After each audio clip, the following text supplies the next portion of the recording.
Okay, so a few years ago, I was visiting someone and they said, would you mind, as we have our coffee, I was at their apartment, would you mind hanging out with me as I put together my baked ziti?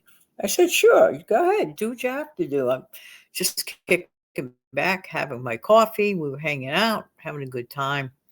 And I noticed something that my friend did that makes a lot of sense that even I didn't realize it's a good idea to do. So she was making her baked ziti, which, if you're not familiar with, it's basically buying ziti pasta noodles. You could always swap it out for some other long, not long like spaghetti, but something with a hole in it, like ziti, like penne pasta, anything with a little bit of a hole in it. But so she used actual ziti, but she did a method with her ziti that it did not occur to me, okay, till I saw her do this.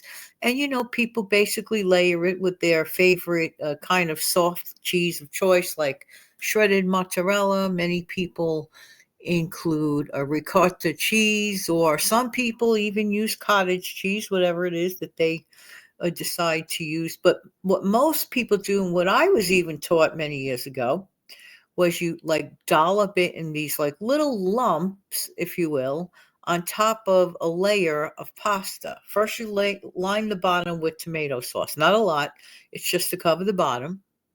Then you put a layer of the ziti. This is what I was taught, okay?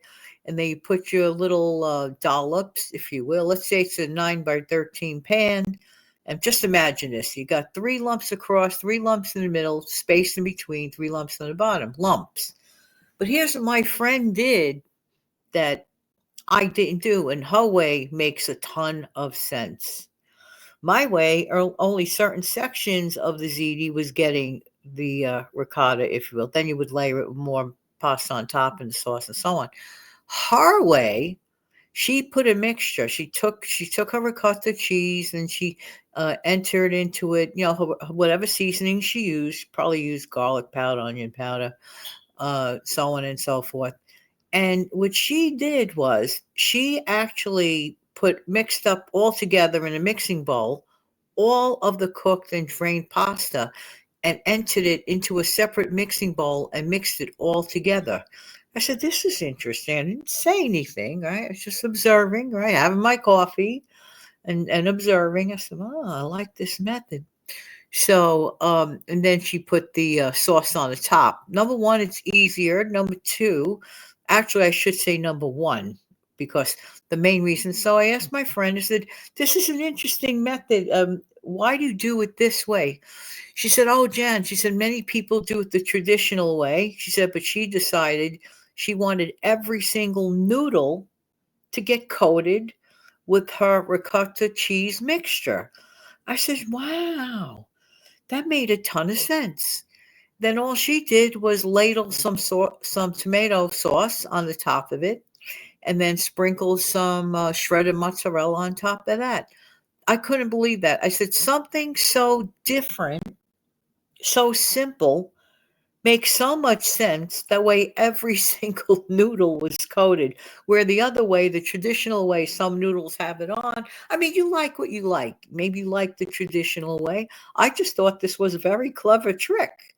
And I said, you know what? Let me share this idea on the 5 p.m. show tonight. And by the way, every single night during the month of February, anyway, I will be on every time at 5 p.m. So every time you see a 5, you see either 5 a.m. show, my regular show, which is on every day, all the time, every month, until I decide to make a change or whatever. But every single day at 5 a.m. daily. That show is much longer than 5 minutes. This show, the 5 p.m. show, is I try to get 5 minutes or less. So right now I'm approaching 5 minutes in a few seconds. Have a wonderful day, everybody. Try that trick in case you make baked ziti. That way, every single noodle is coated. There you go. Makes a lot of sense to me. And by the way, I did have a sample of it that day, and it was amazing. Take good care of yourself and your wonderful family. Thank you.